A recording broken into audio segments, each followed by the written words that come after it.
सुबह का समय था। गोयंका हाउस में एक अजीब सी बेचैनी फैली हुई थी। घर के हर सदस्य के मन में सिर्फ एक ही सवाल घूम रहा था, डीएनए रिपोर्ट कब आएगी और उसमें क्या सच सामने आएगा। नाहर पूरी रात नहीं सो पाया था। बार बार वह रुचिता के कमरे में जाकर उसे देखता रहा। अपनी बेटी को अपने घर में देखकर उसे खुशी तो थी, लेकिन कहीं ना कहीं उसे डर भी सता रहा था कि किस्मत फिर से उससे उसकी खुशियां न छीन ले। दूसरी तरफ रूही भी पूरी रात बेचैन रही। उसे लगातार पुराने सपने दिखाई दे रहे थे। कभी शादी का मंडप, कभी नाहर का मुस्कुराता चेहरा और कभी एक छोटी बच्ची जो उसे मम्मी कहकर पुकार रही थी। सुबह उठते ही उसका सिर दर्द से फटने लगा। नीचे हॉल में रुचिता और रोहन खेल रहे थे। दोनों बच्चों की हंसी पूरे घर में गूंज रही थी। परिवार के कुछ सदस्य उन्हें देखकर खुश हो रहे थे, लेकिन दादी अब भी चुप थी। उनके मन में अभी भी कई सवाल थे। अचानक खेलते खेलते रुचिता का पैर फिसल गया और वह जमीन पर गिर पड़ी।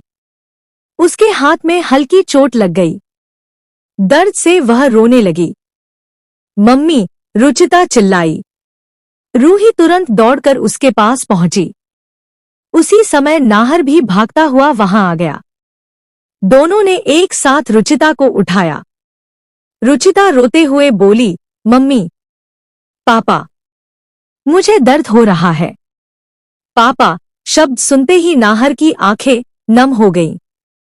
वह भावुक होकर रुचिता को देखने लगा। वहीं रूही के चेहरे का रंग बदल गया। अचानक उसके दिमाग में एक पुरानी तस्वीर चमकी। उसे दिखाई दिया, एक छोटी बच्ची हंस रही है और नाहर उसे गोद में उठाकर घुमा रहा है। रूही ने अपना सिर पकड़ लिया। यह सब क्या है? वह घबराकर बोली। नाहर तुरंत उसके पास आया। रूही, क्या तुम्हें कुछ याद आया? रूही की सांसें तेज हो गईं। मुझे नहीं पता, लेकिन मैंने यह सब पहले देखा है, जैसे यह मेरी अपनी जिंदगी हो। नाहर की उम्मीदें और बढ़ गईं। उसने तुरंत पुराना फोटो एल्बम मंगवाया। एल्बम खोलते ही कई तस्वीरें सामने आ गईं। एक तस्वीर में नाहर और रूही शादी के जोड़े में थे। दूसरी तस्वीर में दोनों मंदिर में पूजा कर रहे थे। तीसरी तस्वीर में दोनों बेहद खुश नजर आ रहे थे। तस्वीर देखते ही रूही की आंखों से आंसू बहने लगे। यह मैं हूं, वह धीरे से बोली। पूरा परिवार हैरान होकर उसे देखने लगा। दादी भी अब ध्यान से सब कुछ देख रही थी। नाहर ने कहा, रूही, अपने दिल की आवाज सुनो। सच तुम्हारे सामने है।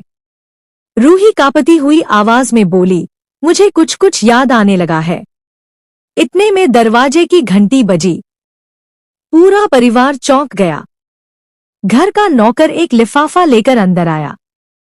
सर, अस्पताल से रिपोर्ट आई है। नाहर का दिल तेजी से धड़कने लगा। सभी लोग हॉल में इकट्ठा हो गए। दादी ने गंभीर स्वर में कहा, खोलो इसे। नाहर ने कांपते हाथों से लिफाफा खोला। कुछ पल तक वह रिपोर्ट पढ़ता रहा। फिर अचानक उसकी आंखों में खुशी के आंसू आ गए। दादी, यह सच है। सभी बेचैन होकर उसकी तरफ देखने लगे। रिपोर्ट में साफ लिखा है कि रुचिता मेरी बेटी है। पूरा घर स्तब्ध रह गया। कुछ लोग खुश हो गए, कुछ की आंखें नम हो गईं। नाहर भावुक होकर रुचिता को अपनी बाहों में उठा लेता है।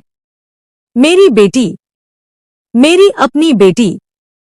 रुचिता भी खुशी से मुस्कुरा देती है। लेकिन उसी समय रूही के दिमाग में एक और बड़ा झटका लगता है।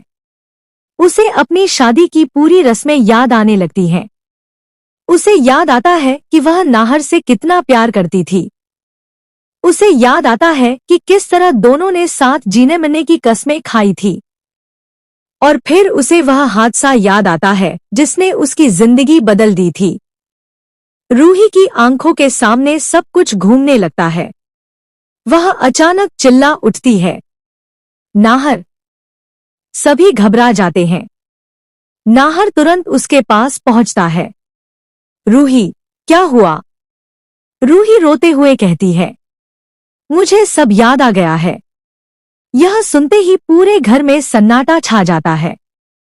नाहर की आंखों से खुशी के आंसू बहने लगते हैं। सच कह रही हो? रूही सिर हिलाती है। हाँ नाहर, मैं ही रूही हूं। मुझे सब याद आ गया है। नाहर खुद को रोक नहीं पाता और भावुक होकर उसका हाथ पकड़ लेता है। कई सालों की दूरी, दर्द और गलतफहमियां एक पल में आंखों के सामने आ जाती हैं। रुचिता खुशी से चिल्लाती है, तो अब हम सब साथ रहेंगे ना? उसकी मासूम बात सुनकर सभी मुस्कुरा देते हैं। दादी भी भावुक हो जाती हैं। वह धीरे धीरे आगे बढ़ती हैं और रूही के सिर पर हाथ रखती हैं। अगर सचमुच तुम्हें सब याद आ गया है, तो इस घर में तुम्हारा स्वागत है।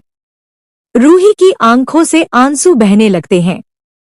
वह दादी के पैर छूती है। दादी उसे गले लगा लेती है। नाहर, रूही और रुचिता एक साथ खड़े होते हैं। ऐसा लग रहा था जैसे वर्षों बाद उनका परिवार फिर से पूरा हो गया हो। लेकिन तभी घर के बाहर एक रहस्यमयी व्यक्ति खड़ा दिखाई देता है। उसके चेहरे पर खतरनाक मुस्कान थी। वह धीरे से कहता है, इतनी आसानी से यह परिवार खुश नहीं रह पाएगा। अब असली खेल शुरू होगा।